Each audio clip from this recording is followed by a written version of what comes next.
Hello everyone, तैयार कैसे हो सबके सब। तो आज की जो हमारी वीडियो है इसमें हम थ्योरी वाली चीज़ें देखेंगे। इसमें देखेंगे कि नॉर्मल फॉर्म एक इक्वेशन एक जो है प्लेन की क्या होती है, नॉर्मल फॉर्म इक्वेशन। ठीक है, तो ये चीज़ हम देखने वाले हैं और सब कुछ जो है हमें अगेन समझने की ज़रूरत है। कुछ भी इसमें याद करने की रटने की ज़रूरत नहीं। जैसे कि हमने नॉर्मल वगैरह के वेक्टर जो इक्वेशन हमने पढ़ रखे हैं वो सब कुछ हमारा सेम यूज होगा। बस थोड़ा सा जो वहाँ पर जो हमारा दिखाने का तरीका होगा, लिखने का तरीका होगा, वो हमारा थोड़ा सा अलग हो जाएगा। ठीक है, तो हम जो है बस कॉन्सेप्ट को समझेंगे, बाकी जो हमें कुछ भी याद करने की रटने की जरूरत नहीं है। ठीक है, तो यहाँ पर क्या है कि equation of plane whose perpendicular distance from origin is P and normal unit vector to plane is N cap is given by vector are dot N cap equals P. यहाँ पर ठीक है हमारा किस तरह का पूरा प्लेन बनेगा, किस तरह का पूरा सिनारियो होगा, मैं क्रिएट करता हूँ। तो ये देखो यहाँ पर एक कुछ इस तरह का एक प्लेन है और इसमें जो है क्या दिया है कि perpendicular distance from origin p दे रखा है। किस चीज़ का दे रखा है, यहाँ पर जो equation of plane whose perpendicular distance from origin is P. तो यहाँ पर क्या बोला है कि अगर मेरा ओरिजिन ए ओ है तो इस ओरिजिन से इस प्लेन पे जो परपेंडिकुलर डिस्टेंस है वो जो है पी है। ठीक है, यानी कि ए वाली पूरी डिस्टेंस क्या है, ये पूरी डिस्टेंस यहाँ पर पी दे रखा है, ये परपेंडिकुलर हो गया। दूसरा बोला normal unit vector to the plane is N cap, यानी कि एक यहाँ पर वेक्टर भी हमें गिवन है जो कि नॉर्मल है लेकिन यूनिट वेक्टर है। ठीक है, तो ए एन कैप हो गया। अब जो बताया कि ये जो हमारा प्लेन की इक्वेशन ए होने वाली है, किस तरह से होगी इसका हम प्रूफ देखते हैं। अभी तक जितना हमने पढ़ा उसी का हम यूज करेंगे और इसका जो है ए वाली जो चीज़ है इसको हम निकाल लेंगे। देखिए कैसे निकालेंगे।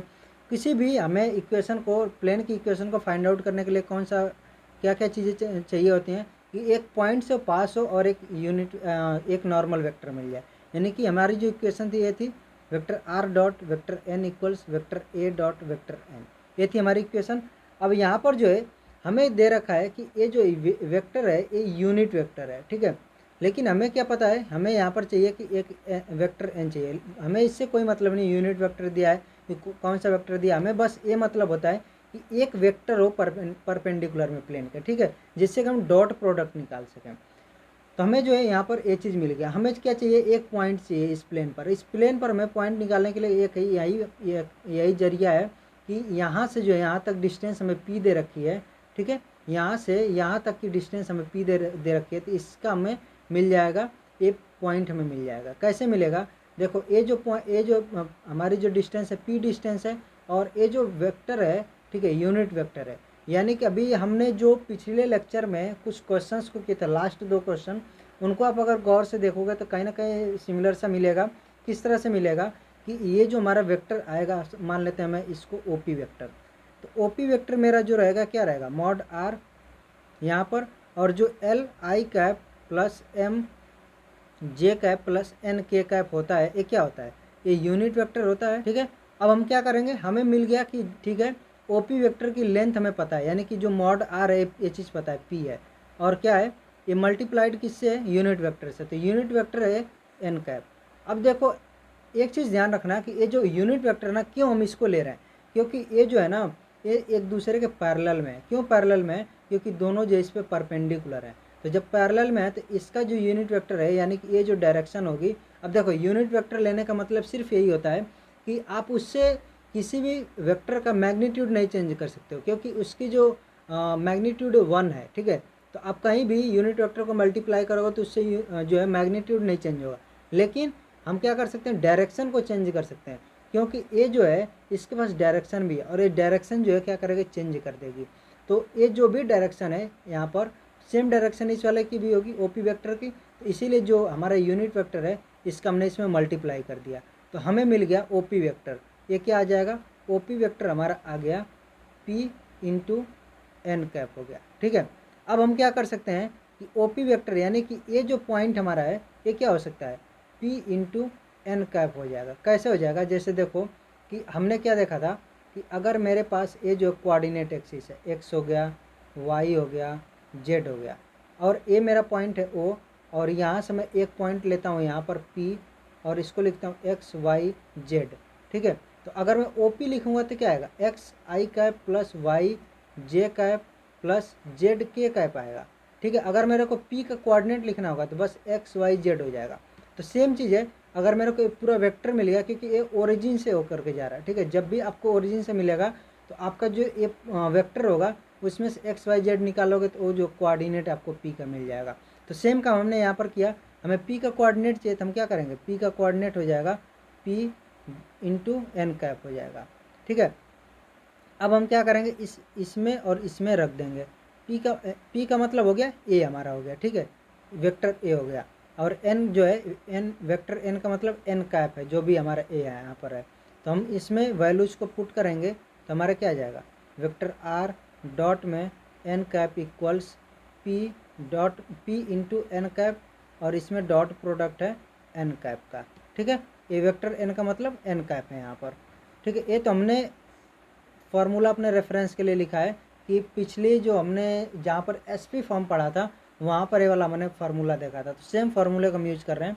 और यहाँ से आएगा vector R N cap equals ये एन कैप और ये एन कैप दोनों का डॉट प्रोडक्ट होगा, और दोनों यूनिट वेक्टर हैं तो वैल्यू 1 आ जाएगी। कैसे आएगी, n cap dot N cap, तो mod of n cap dot into में mod of n cap into cos theta, ठीक है। अब इसकी वैल्यू मॉड में, इसकी वैल्यू मॉड में 1 आएगी, A B one. Cos theta क्या आएगा, कॉस 0 डिग्री आएगा। 0 क्या आएगा, क्योंकि एक वेक्टर एन कैप है, ठीक है, दूसरा वेक्टर भी एन कैप है। सेम वेक्टर मतलब वेक्टर क्या हो गया, सेम होगा, और सेम वेक्टर क्या होंगे, एक दूसरे के पैरेलल, यानी कि उनके बीच में जो एंगल बनेगा कितना बनेगा, 0। तो यहाँ पर जो इसकी वैल्यू आ जाएगी 1, तो इसकी पूरी वैल्यू 1 आ गई, तो यहाँ से 1 आ गया, यानी कि बचा क्या, पी बचा। यही हमारा जो फॉर्मूला आया है, ठीक है, vector are dot N cap equals P. आपको जो है प्रूफ समझने की ज़रूरत है, क्योंकि आपको जो है ऐसे फार्मूले आप रटते रहोगे तो रटते रह जाओगे और एग्ज़ाम में आप भूल सकते हो। लेकिन आपको जो है कॉन्सेप्ट पता है तो आप जो कहीं पर भी ऐसे आपको सिर्फ बेसिक फार्मूला पता होगा, आप जो है सारा का सारा क्वेश्चन सॉल्व कर लोगे, ठीक है। हम देखेंगे कि किस तरह से हम सिर्फ इसी फार्मूले का यूज़ करके अपना जो क्वेश्चन है उसको सॉल्व कर लेते हैं, ठीक है। तो ये चीज़ हमारा हो गया। कुछ और भी इसमें पॉइंट हम उनको भी कवर करते हैं। अब देखो इसमें नेक्स्ट पॉइंट हमारा आता है equation of plane whose perpendicular distance from origin is P and DCs of normal to plane are L M N is given by. तो सेम जो है अभी हमने चीज़ देखी ना, सेम चीज़ है यहाँ पर, ये बस थोड़ी सी यहाँ पर जो है जो पॉइंट है इसको हमने थोड़ा सा चेंज कर दिया है। और यहाँ पर जो है आपको क्या दे रखा है कि डिस्टेंस पी दे रखी है और DCs of normal to plane ये डिसीज दे रखे हैं। अब जब यहाँ पर आपको डिसीज पता है तो आप क्या करोगे, यूनिट वेक्टर निकाल लोगे, ठीक है। यानी कि आपको जो है नॉर्मल ए यहाँ पर है इसका यूनिट वेक्टर निकल जाएगा, यानी कि आप क्या कर सकते हैं, ए वाला नॉर्मल यूनिट वेक्टर मिल जाएगा जो कि होगा एल एम और एन हो गया, ए नॉर्मल यूनिट वेक्टर हो गया आपका। और आपको यहाँ पर एक ओरिजिन से पता है कि ये परपेंडिकुलर यहाँ पर है, तो मैं यहाँ पर पी पॉइंट मान लेता हूँ, और ये जो है डिस्टेंस आपको अगेन पी दे रखी है, ठीक है। तो आपको ये पी पॉइंट का कोऑर्डिनेट मिल जाएगा। तो सेम जो है यहाँ पर मैं आपको दिखा देता हूँ, यहाँ पर सेम आपका वही वाला रहेगा, vector are dot N cap equals P रहेगा, ठीक है। और यहाँ पर आप क्या रखोगे, vector are dot N cap का मतलब एल एम और एन हो गया इक्वल्स पी हो गया, ठीक है। और यहाँ पर वेक्टर आर का मतलब आप जब एक्स वाई और जे ए एक्स आई कैप वाई जे कैप जेड के कैप रखोगे और डॉट प्रोडक्ट इसका लोगे एल एम एन का, तो आपको जो है यही सेम चीज़ मिलेगी, l x plus M Y plus N Z equals p आ जाएगा, ठीक है। तो ये सेम जो है आपका सेम चीज़ है, बस आपको चीज़ें पता होनी चाहिए कि एल एम एन है दिया है, इसका मतलब कि हम किस तरह से इससे जो है अपना नॉर्मल यूनिट वेक्टर निकाल सकते हैं, ठीक है। और अगर आपको ये चीज़ यहाँ पर इतनी पता होगी तो अब बढ़ते हैं नेक्स्ट वाले पर। और यहाँ पर हमारा क्या है कि अगर जो है हमें यहाँ पर अगर चेंज करना पड़ा, यानी रिडक्शन का मतलब क्या हुआ, चेंज करना है, जो हमारा एसपी फॉर्म था उसको नॉर्मल फॉर्म में, तो हम कैसे करेंगे। तो यहाँ पर देखो हमारा क्या रहता है, vector are dot N cap रहता है इक्वल्स यहाँ पर पी रहता है, यानी कि अगर मैं इसमें मॉड ऑफ एन से डिवाइड कर दूँ दोनों तरफ तो क्या आएगा मेरा, vector are dot vector N upon में mod of n equals d upon में मॉड ऑफ एन, ठीक है। अब ये जो चीज़ें हो जाएगा, vector are dot N cap equals d upon में मॉड ऑफ एन हो गया। तो ये जो चीज़ है ये डी अपॉन में मॉड ऑफ एन, ये चीज़ हमारा क्या है, इसके इक्वल है, पी के इक्वल है, ठीक है। यानी कि perpendicular distance from the origin to the plane is D upon mod of N. और इसको और अच्छे से यहाँ पर एक बार और लिखेंगे तो यहाँ पर आ जाएगा vector A dot vector N upon में मॉड ऑफ एन होता है, और यहाँ पर vector A dot N cap हो जाएगा। ठीक है, तो ये जो है अलग अलग आपके फॉर्म है, आपको ये चीज़ समझने की ज़रूरत है। जैसे से आप क्वेश्चंस वगैरह को करोगे तो आपको सारी चीज़ें क्लियर हो जाएंगी। जो हमारा बेसिक फार्मूला है इसी को हमको याद रखना है। बाकी ये चीज़ें आपको पता होनी चाहिए कि किस तरह से हमें जो है परपेंडिकुलर अगर distance from origin of plane का गिवन है, हम किस तरह से चीज़ों को कन्वर्ट करेंगे, चेंज करेंगे। ठीक है, तो एक चीज़ और इसमें बच रहा है हमारा थ्योरी वाली चीज़ में, उसको भी मैं आपको बता देता हूँ। अब यहाँ पर जो आपका है reduction from general form to normal form, अब ये जो प्लेन के बारे में बोला गया है, तो यहाँ पर देखो क्या होता है कि हमारा जो जनरल फॉर्म है प्लेन की वो क्या होती है, a x plus b y plus c z plus d equals 0 होती है। ठीक है, और आपने नॉर्मल फॉर्म देखा है जो कार्टेशियन फॉर्म में था, कार्टेशियन इक्वेशन थी, वो आपने क्या देखा था, L x plus M Y plus N Z equals में क्या थी आपकी, पी थी। तो हमें जो है इसी फॉर्म में चेंज करना पड़ेगा इसको। ठीक है, तो किस तरह से चेंज होगा, हम क्या करेंगे यहाँ पर a x plus b y plus c z equals minus d हो गया। अब माइनस डी का मतलब क्या है, ये जो है आपकी जो यहाँ पर ये चीज़ आती है इसको हमें प्लस में करना पड़ेगा। प्लस में हम कैसे करेंगे, क्योंकि देखो यहाँ पर जो ये दूसरे साइड है पी जो आपकी होती है डिस्टेंस होती है, और आपको पता है कि कोई भी डिस्टेंस कभी निगेटिव नहीं हो सकती। ये जो चीज़ है इसको हमें क्या करना पड़ेगा, मेक पॉजिटिव। तो पॉजिटिव कैसे बनेगा, हम इस माइनस के इधर मल्टीप्लाई कर लेंगे, तो माइनस ए और x minus b y minus c z equals d हो गया।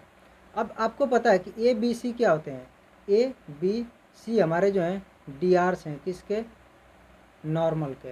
ये चीज़ मैंने आपको जब वहाँ पर पढ़ाया था, जब आई थिंक जो है एसपी फॉर्म पढ़ाया था उसी के आसपास में एक लेक्चर में मैंने आपको बताया था सारी चीज़ें कि ए बी सी हमारे क्या होते हैं, डी आर्स होते हैं नॉर्मल के। ठीक है, नॉर्मल वेक्टर के। तो अब आपको नॉर्मल वेक्टर के डी आर्स मिलेगा तो आप क्या करोगे, आप निकाल लोगे एल एम एन। कैसे निकलेगा, यहाँ पर देखो माइनस ए अपॉन में अंडर रूट में मैं कर दूंगा a square plus b square plus c square into x minus b upon में under root a square plus b square plus c square into y minus में c upon में यहाँ पर अंडर रूट में अगेन आएगा a square plus b square plus c square into z equals d आ जाएगा। ठीक है, अब यहाँ पर ए स्क्वायर जो मैंने किया ना, ए माइनस ए का होल स्क्वायर माइनस बी का होल स्क्वायर माइनस सी का होल स्क्वायर इस तरह से करके किया है। तो अब आप देखो क्या है, ये जो चीज़ है ये आपकी हो जाएगी एल हो जाएगी। ठीक है, ऐसे ही ए वाली जो चीज़ है ये आपकी एम हो जाएगी, और ऐसे ए वाली जो चीज़ है इतनी ये आपकी एन हो जाएगी। ठीक है, तो आपको यहाँ पर मिल गया एल एम एन, यानी कि आपने जो है जनरल फॉर्म को क्या कर दिया, नॉर्मल फॉर्म में रिड्यूस कर दिया है। तो इस तरह से ये सारी चीज़ें हम करते हैं। अब नेक्स्ट वीडियो में हम क्वेश्चंस को करेंगे तो आपको और भी आइडिया होगी, और भी चीज़ें क्लियर होंगी। ठीक है, तो आज की वीडियो में बस इतना ही, मिलते हैं नेक्स्ट वीडियो में, और आई होप कि आपको सब कुछ समझ में आए। तो बस मिलते हैं नेक्स्ट वीडियो में, till then take care, bye bye.